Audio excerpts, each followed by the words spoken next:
Good morning. I'm very happy to welcome you all for this event of our Graduate School of Economics of the Getúlio Vargas Foundation. It's a very nice day outside, so I thank all those who came from abroad, not only for having put their time, energy, and effort to be here with us, but also for bringing us this nice weather, which I hope everybody can enjoy while being in Rio. I'm going to start by doing our thanks on behalf of our Graduate School of Economics, and then my colleagues at the table are going to make short statements. I'd like to thank very much, first, as one knows, le sponsor, c'est le nerf de la guerre. The sponsor is everything. So I have to start by acknowledging and thanking Vale for this third conference on economic themes with our Graduate School of Economics. I'd also like to thank Professor João Vitor Isler, who is here with us, for a very demanding type of work, which is putting together a conference of this type, of this level. It takes a lot of work, and it's the third conference that Professor João Vitor helps us to put together. But also, Professor, I say professor because he is actually, besides being director of Vale, Castelo Branco is also a former professor of our Graduate School of Economics, and has also helped us very much in doing everything necessary at EPGE, at the technical level, with João Vitor Isler, and also with Marcel Chauvet, to bring this conference to this table and to this foundation, to this school, and why not say to this city. Just one short remark. The other day somebody asked me, how is it that this Graduate School of Economics does to rank first in Latin America, following the Tilburg School of Economics, the Tilburg ranking of economics, and to rank first in Brazil among 2,136 institutions of higher level of education. Well, the obvious answer is attracting talented people. But this is a path that has, we have here in this room 3 former directors of our school, Professor Carlos Ivan Simonsen Leal, who is here to my left, second to my left, who is also the president of the foundation nowadays, Professor Clóvis de Faro, and Professor Renato Fragelli. So it's a long trajectory. It's not a one-day achievement. But I would say that this conference is, for sure, included in the recipe for such an important achievement. And also, of course, the stability, not only of the rules of the game, but also financial stability, which has been achieved by the foundation through the last 20 years under the leadership of our president. So, having said that, I'd like to pass the word first to Luciano, who is Chief Financial Officer of Vale. Please, Luciano.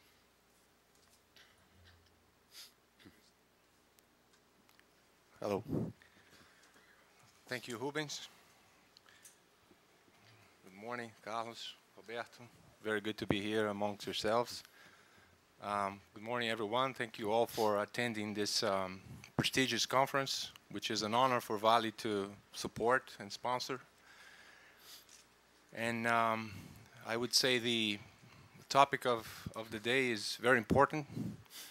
We in business tend to forget that business cycles exist.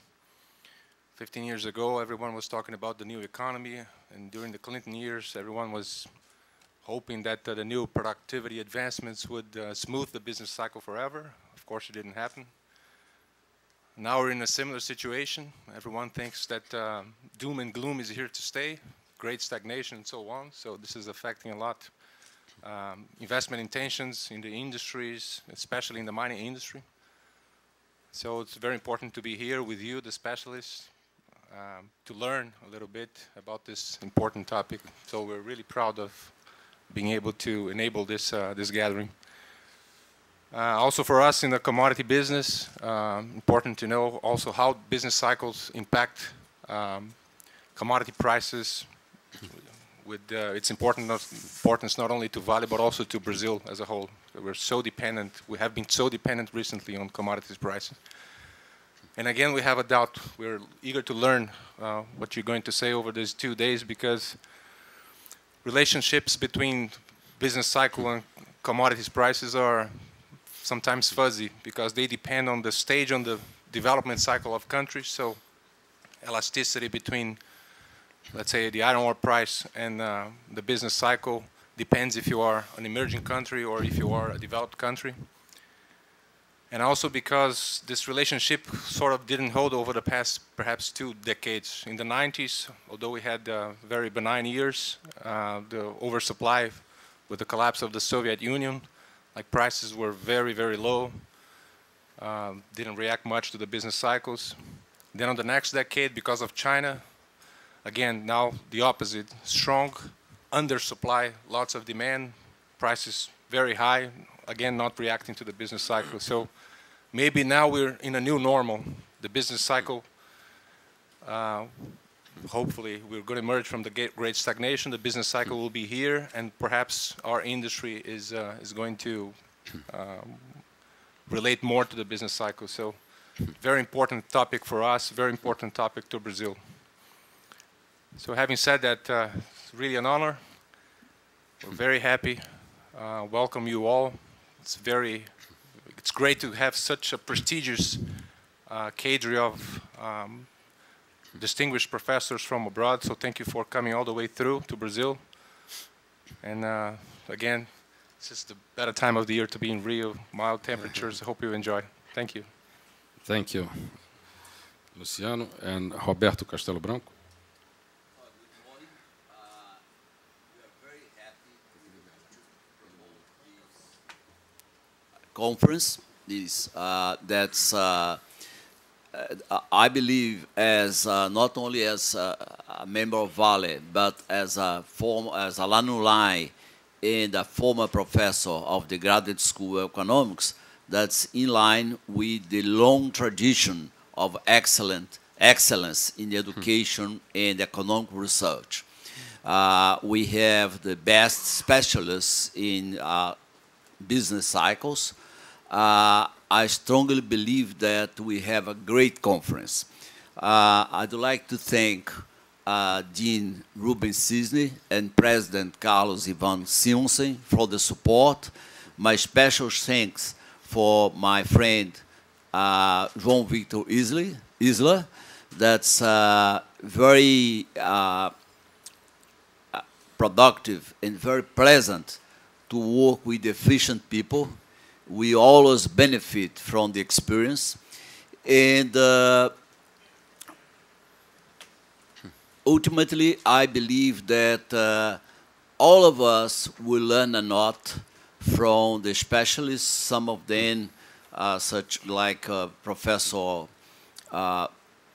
Prescott, came all the way from the US, others from Europe, and the Brazilians here will give a great contribution to the understanding of the business cycles, which, as Luciano Ciani mentioned, are very important for the commodity world, for the dynamics of commodity price, which involve investments of billions and billions of dollars. It generates a lot of employment, quality jobs, and it needs a lot of research. So the knowledge acquired in business cycles is very important to us.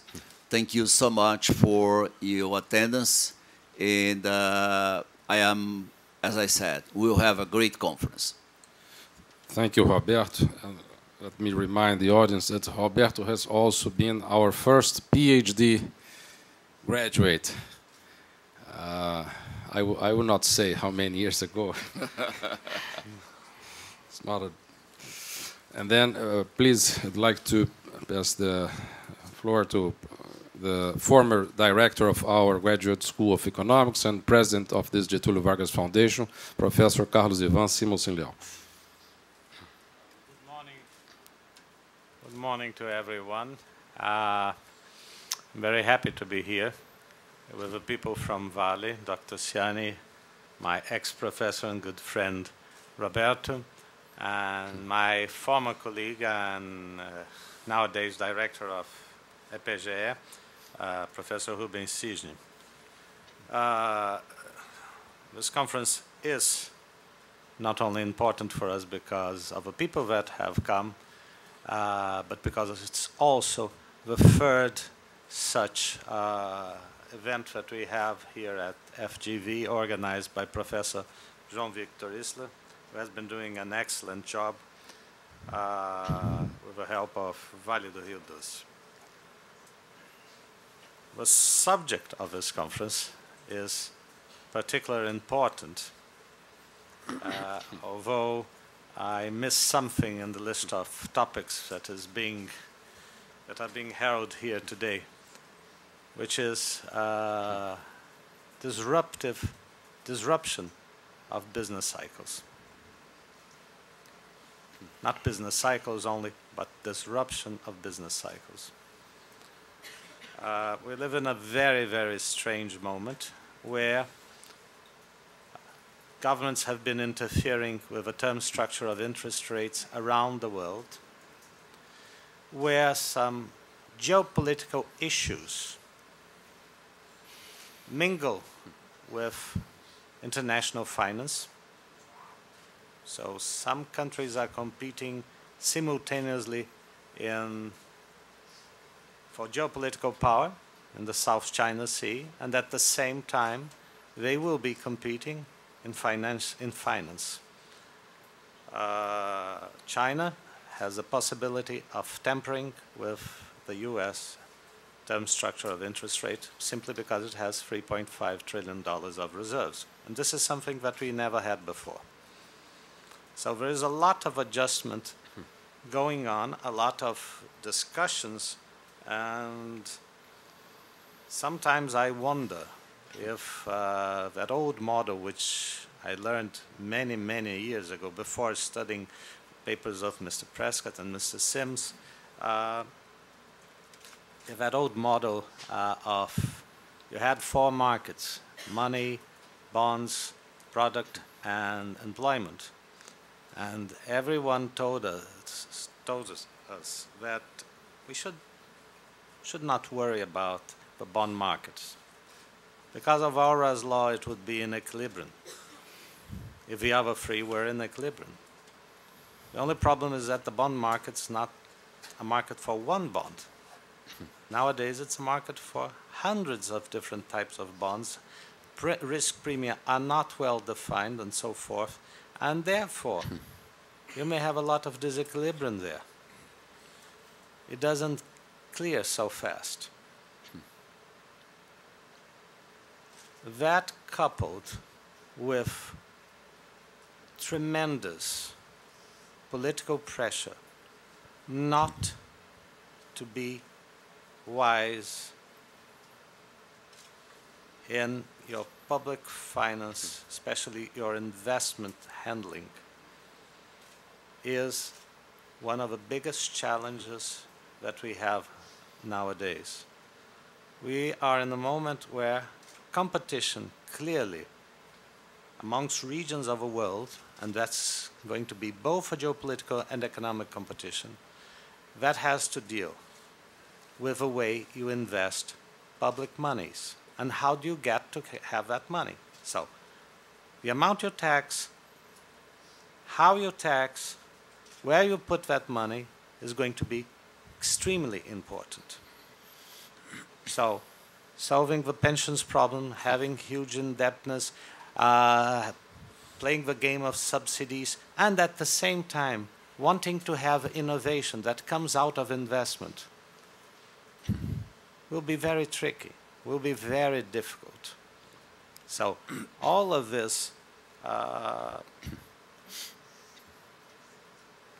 tells me that business cycles, the understanding of business cycles and the understanding of a rupture of business cycles will be extremely important at the moment we are in.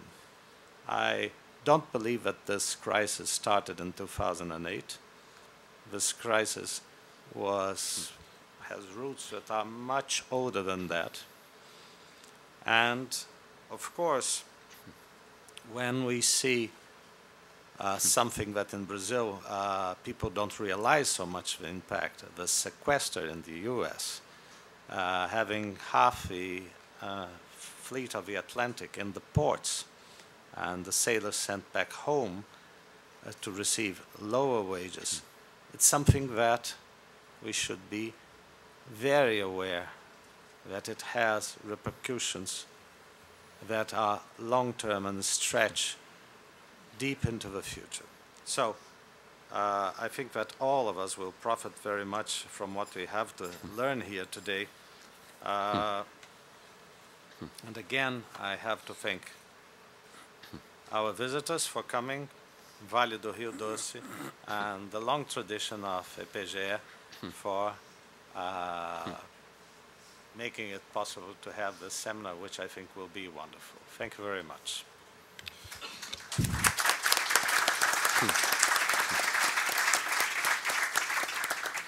So I'd like to thank the members of the table, the audience, and let's move to the next section. Thank you very much.